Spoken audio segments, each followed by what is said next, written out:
శ్రీ గురుభ్యో నమః. శ్రీ మహాగణాధిపతయే నమః.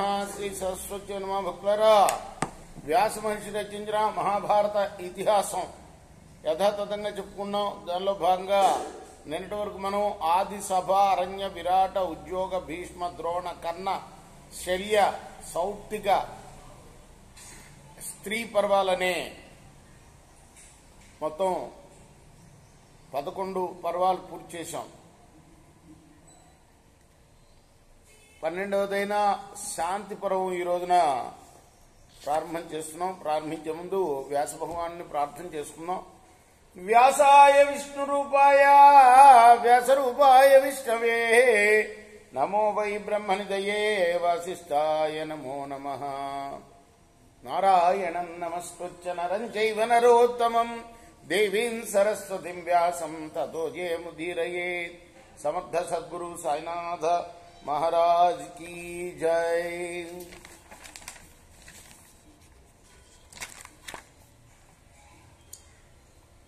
वैशंपायन उवाच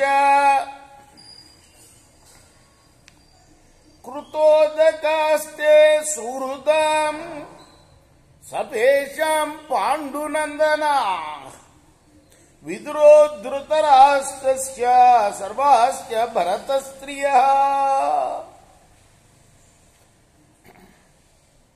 వైశంపాయనుడు జనమేజయ మహారాజుతో చెప్తున్నాడు, పాండవులు, విదురుడు, ధృతరాష్ట్రుడు, భరతవంశ స్త్రీలు తమ వారందరికీ కూడాను, స్నేహితులందరికీ కూడాను ఉదక ప్రదానాలు చేశారు. తత్రతే సుమహాత్మానః న్యవసన్ పాండునందనా శౌచన్ నివర్తయిష్యంతః మాసమాత్రం బహిఃపురాత్.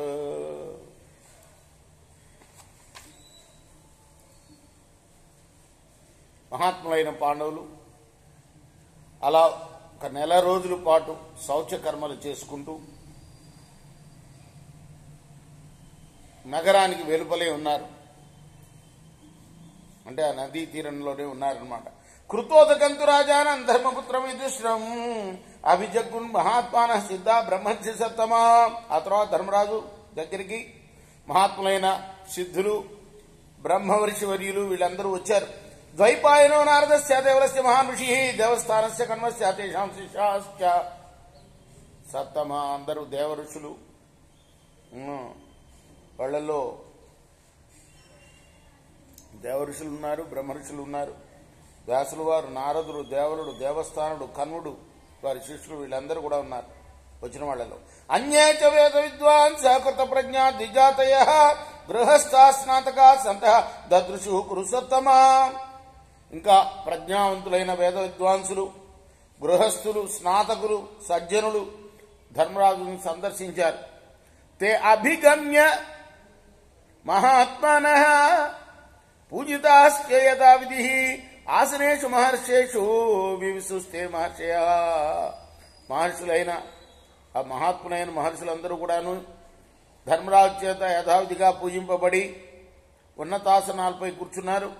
ప్రతిగృహ్య తథా పూజాన్ తత్కాల సదృశీం తథా పర్యుపాసన్యథా న్యాయం పరివార్య యుధిష్ఠిరం పుణ్యే భాగీరథీ తీరే శోక వ్యాకుల చేతసం ఆశ్వాసయంతో రాజానాం విప్రాశత సహస్రశః. నారదస్త్వా బ్రవీత్కారే ధర్మపుత్రం యుధిష్ఠిరం సంభాష్య మునిభిః సార్థం కృష్ణద్వైపాయనాదిభిః. భవతా బాహువీర్యేణ ప్రసాదాన్ మాధవస్య చ జితేయం అవనిః కృష్ణ ధర్మేణ చ యుధిష్ఠిర దిష్ట్యా ముక్తస్తు సంగ్రామాత్ తస్మాల్లోక భయంకరాత్ క్షత్రధర్మర్థశ్చాపి కచ్చిన్మోదసి పాండవా. అలా ధర్మరాజు చేత పూజలను గ్రహించి ఆ 100 కొద్ది విప్రులు గంగా తీరంలో ఆయన్ని ఓదార్స్తూ అతని చుట్టూ కూర్చున్నారు. అప్పుడు వ్యాసాది మహర్షులతోటి మాట్లాడి నారదుడు ధర్మరాజుతోటి అన్నాడు, ధర్మజ నీ భుజ పరాక్రమంతో ఆ మాధవుడి యొక్క అనుగ్రహంతో ఈ భూమి అంతటినీ కూడా ధార్మికంగా జయించావయ్యా. లోక భయంకరమైన యుద్ధం నుండి దైవవశాత్తు విముక్తిని పొందావు. కానీ ఇది రాజధర్మం మీద ఆసక్తితో చేసేవి, కానీ నీకు ఈ విషయం సంతోషాన్ని కలిగిస్తున్నదా? కశ్చిచ్చ నిహతామిత్ర ప్రీణాపి సుహృదో నృప కచ్చిత్ శ్రియం ఇమాం ప్రాప్య నత్వాన్ శోక ప్రభాతతే. శత్రువులందరూ చనిపోయారు, మిత్రుల్ని సంతోషపరుస్తావు. ఇప్పుడు రాజ్య సంపదను పొందావు, మరి నీకే శోకం లేదు కదా ఇప్పుడు అన్నాడు. అప్పుడు ధర్మరాజు అంటున్నాడు, విజితేయం మహీ కృష్ణ కృష్ణ బాహుబలాశ్రయాత్ బ్రాహ్మణానాం ప్రసాదేన భీమార్జున పరేణ చ ఇదం మమ మహద్దుఃఖం వర్తతే హృదినిచ్చదా కృత్వా జ్ఞాతి క్షయమిమం మహాంతం లోభకారితం సౌభద్రం ద్రౌపదేయస్య ఘాతయిత్వా సుతాన్ ప్రియాన్ జయో యమ జయాకారక భవాన్ ప్రతిభాతి మే కిం ను వక్షతి వాష్ణేయీ వధూన్మే మధుసూదనం ద్వారకా వాసిని కృష్ణం ఇతః ప్రతిగతం హరిం ద్రౌపదీ హత పుత్రేయం కృపణా హత బాంధవా అస్మత్ ప్రయహితే యుక్తా భూయ పీడయతీవ మాం ఇదమన్యత్తు భగవన్ యత్వాం వక్షామి నారద మంత్ర సంవరణేనాస్మి కుంచా దుఃఖేన యోజితః. కృష్ణుడి యొక్క ఆశ్రయంతో మీ అనుగ్రహంతో భీమార్జున బలంతో భూమి అంతా కూడా నా చే జయింపబడింది. కానీ నిత్యం నాకు దుఃఖం ఆవరించే ఉంది, ఎందుకంటే నా జ్ఞాతుల్ని చంపుకున్నానే అని. ఓ మహర్షి నారదుణ్ణి అడుగుతున్నాడు ఆయన. అభిమన్యుణ్ణి, ఉప పాండవుల్ని, ప్రియమైన పుత్రుల్ని చంపుకున్న నాకు ఈ విజయం మీద ఈ విజయంగా కనిపించడం లేదయ్యా. ఇప్పుడు నేను కృష్ణుడితో కలిసి ద్వారకా నగరానికి వెళ్తే మా ఇంటి కోడలు సుభద్ర ఏమంటుందో అభిమన్యుని గురించి. అలానే ద్రౌపది పుత్రులంతా చనిపోయారు, బంధువులందరూ మరణించారు, దీనావస్థలో ఉంది, అయినా మాకు ప్రియము హితము.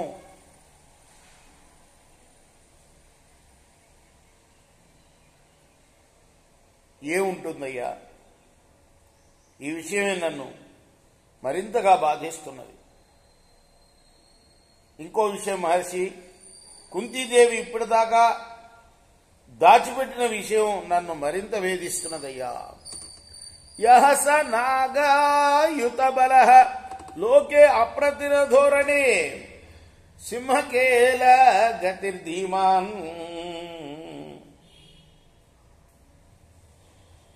గృణీదాతాయత వ్రతాశ్రయో దాత్రాశ్రానాం మానీ తీక్ష్ణ పరాక్రమ అమర్షి నిత్య సంరభి క్షేప్తాస్మాకం రణే రణే శీఘ్రాస్త్రశ్చిత్రయోధీ చ కృతి చాద్భుత విక్రమ గుణోత్పన్న సుత కుంత్యా భ్రాతాస్మాకం అసౌ కిల తోయ కర్మణితం కుంతి కథయామాసూర్యదం పుత్రం సర్వగుణైపేతం అవతీర్ణం జలే పురా మంజూషాయాం సమాధాయ గంగా స్రోతస్య మధ్యయత్ యం సూతపుత్రం లోకోయం రాధేయం చాభ్యమన్యత స జ్యేష్ఠపుత్ర కుంత్యా వై భ్రాతాస్మాకం చ మాతృజః అజానతా మయా భ్రాత్ర రాజ్యలుబ్ధేన ఘాతితా తన్మే దహతి గాత్రాణి తూలారాస్మి బాణలా నహితం వేద పార్థోసి భ్రాతరం శ్వేతవాహన నాగన్న భీమో నయమౌ సత్వస్మాన్ వేద సువ్రత.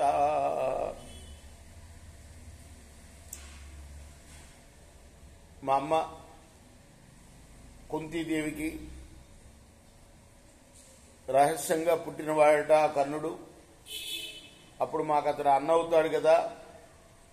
ఆయన 10,000 ఏనుగుల బలం గలవాడు, యుద్ధంలో ఎదురులేని వీరుడు, సింహంలాగా చలాకీగా నడుస్తాడు, కరుణాపరుడు, దాత, విజయశీలుడు, ధృతరాష్ట్ర పుత్రులందరికీ కూడా ఆశ్రయం అతను.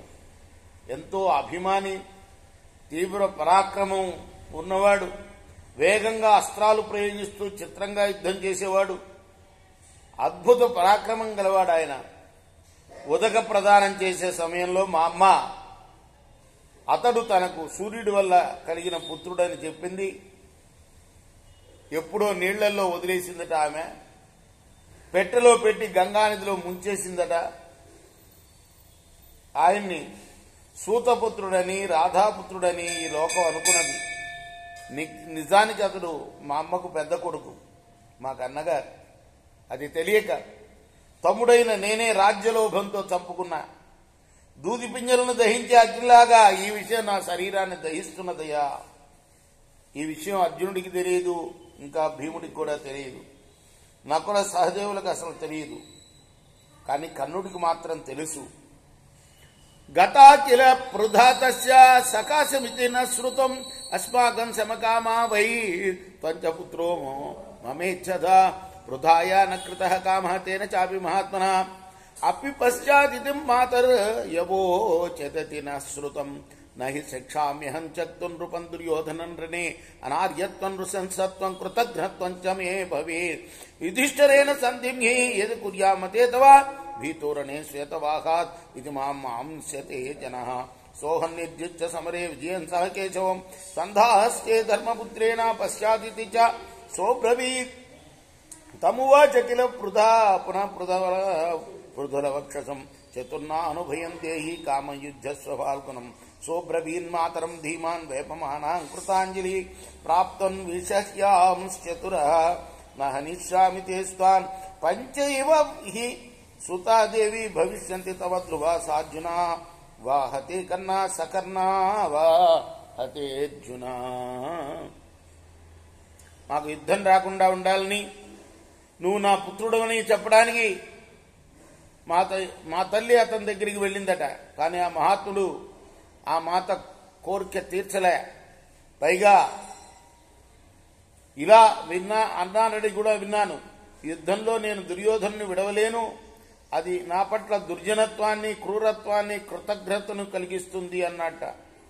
నీ ఇష్ట ప్రకారం ధర్మరాజుతో నేను కలిస్తే యుద్ధంలో అర్జునుడికి భయపడి ఇలా చేశానని అనుకుంటారని కూడా అన్నట్ట. అంచేత యుద్ధంలో కృష్ణ సహితుడైన అర్జునుని జయించిన తర్వాత ధర్మరాజుతో సంధి చేసుకుంటాను అని కూడా అన్నాడట. అప్పుడు పెద్ద మనసున్న కర్ణుణ్ణి మా అమ్మ అడిగిందట, నువ్వు నీ ఇష్టం వచ్చినట్లు అర్జునుడితో యుద్ధం చేయి, కానీ మిగిలిన నలుగురిని చంపకుండా అభయం ఇవ్వు అని చెప్పింది.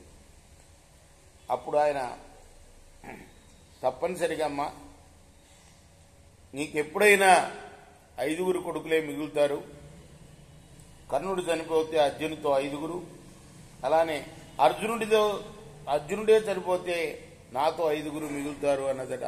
తం పుత్రకృద్ధిని భూయమాత పుత్రమధా బ్రవీత్ భ్రాతॄణాం స్వస్తి కుర్వీధ ఏషాం స్వస్తి చికీర్షిస ఏవముక్త్వా కిల పృథా విసృజ్యోపయయో బృహాన్ సోర్జునేన హతో వీరః భ్రాత సహోదర నచైవ విరుతో మంత్ర పృథాయాస్తస్య వా విభోం అధ సూరో మహేశ్వర పార్థేనాజో నిపాద్య అహం త్వజ్ఞాః శిశం పశ్చాత్ స్వసోదర్యం ద్విజోత్తమ పూర్వజం భ్రాతరం కర్ణం పృథాయా వచనాత్ ప్రభో తేన మే దూయతే తీవ్రం హృదయం భ్రాతృఘాతినః కర్ణార్జున సహాయోహం జయేయమపి వాసవం సభాయాం క్లిశ్యమానస్య ధాత్రాశ్రయితురాత్మభిః సాహసోత్పతితః క్రోధః కర్ణం దృష్ట్వా ప్రశామ్యతి యదా హ్యస్య గిరో రూక్షా శృణోమి కటుకోదయా సభాయాం గత్వోజ్జూతే దుర్యోధనహితైషిణః తదా నశ్యతి మే రోషా పాదౌ తస్య నిరీక్షः కుంచాయి సదృశో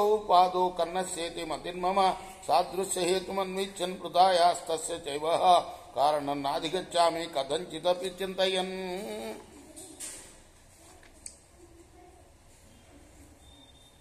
పుత్రహితాన్ని కోరే మా అమ్మ ఇంకా కర్ణుడితో ఇలా అన్నదిట, నువ్వు శుభం కోరే నీ తమ్ములకి మేలు చెయ్యయ్యా. ఇలా చెప్పిన తర్వాత ఇంటికి వచ్చిందట. వీర సోదరుడైన కర్ణుడు అర్జునుడి చేత చనిపోయాడే కానీ తనకు అమ్మకు మధ్య జరిగిన రహస్య విషయాన్ని బయట పెట్టనే లేదు. మహాధనుర్ధారి అయిన కర్ణుడు అర్జునుడి చేత చనిపోయాడు. తర్వాత ఇప్పుడు కుంతీదేవి మాట వల్ల నాకు కర్ణుడు అన్నగారని తెలిసింది. అంచేత సోదరుని చంపుకున్నందుకు నా మనస్సు ఎంతగానో పరితపిస్తుంది. కృష్ణార్జునుల సహాయమే కనుక ఉంటే నేను ఇంద్రుడినైనా జయిస్తాను. కర్ణార్జునుల సహాయమే కనుక ఉంటే నేను ఇంద్రుడినైనా జయిస్తాను. దుర్మార్గులైన కౌరవుల వల్ల సభలో బాధ చెందుతున్నప్పుడు నాకు ఒక్కసారిగా వచ్చిన కోపం ఎందుకో కర్ణుడిని చూస్తే తగ్గిపోతూ ఉండేది. దుర్యోధనుని హితం కోసం జూత సభలో కర్ణుని కటువైన మాటలు విన్నప్పుడు కలిగిన కోపం వారి పాదాలు చూసిన వెంటనే మాయమైపోయేది. ఆ కర్ణుని పాదాలు అచ్చంగా మా అమ్మ పాదాల్లాగే ఉండేవి. ఎంత ఆలోచించినా అప్పుడు నాకు ఆ కారణం తెలిసేది కాదు. కథన్ను తస్య సంగ్రామే పృథివీ చక్రమగ్రసత్ కథన్ను శప్తో భ్రాతామే తత్వం వక్తుమిహార్హసి నారద. అసలు అతని యుద్ధంలో భూమిలో రథచక్రం ఎందుకు కుంగిపోయింది? అతను యుద్ధం చేసేటప్పుడు అతని రథచక్రం ఎందుకు భూమిలో కోరుకుపోయింది? నా సోదరుడు భూదేవి శాపాన్ని ఎలా పొందాడో నాకు మీరు చెప్పాలి అన్నాడు. శ్రోతుమిచ్వాని భగవన్ త్వత్త సర్వమిధాతదం భవాన్ హి సర్వ విద్విద్వాన్ లోకే వేదకృతాకృతం. మీరు అన్నీ తెలిసినవారు, జరిగినవి జరగబోయేవి కూడా మీకు తెలుసు. మీ నుండి ఉన్నదన్నట్టు అంతా వినాలని అనుకుంటున్నాను అన్నాడు. ఇది శ్రీ మహాభారతి శాంతి పర్వణి రాజధర్మానుశాసన పర్వణి కర్ణ జిజ్ఞానే ప్రథమోధ్యాయ. ఇది మహాభారత ఇతిహాసంలోని శాంతి పర్వంలోని మొదటి అధ్యాయం. రేపు మనం రెండవ అధ్యాయం చెప్పుకుందాం. కృష్ణార్పణమస్తు. స్వస్తి ప్రజాభ్య పరిపాలయంతాం న్యాయేన మార్గేణ మహిమీషా గోబ్రాహ్మణేభ్య శుభమస్తు లోకాః సమస్తాః సుఖినో భవంతు. కృష్ణార్పణమస్తు. సాయి కృష్ణార్పణమస్తు. समर्थ सद्गुरु साईनाथ महाराज की जय।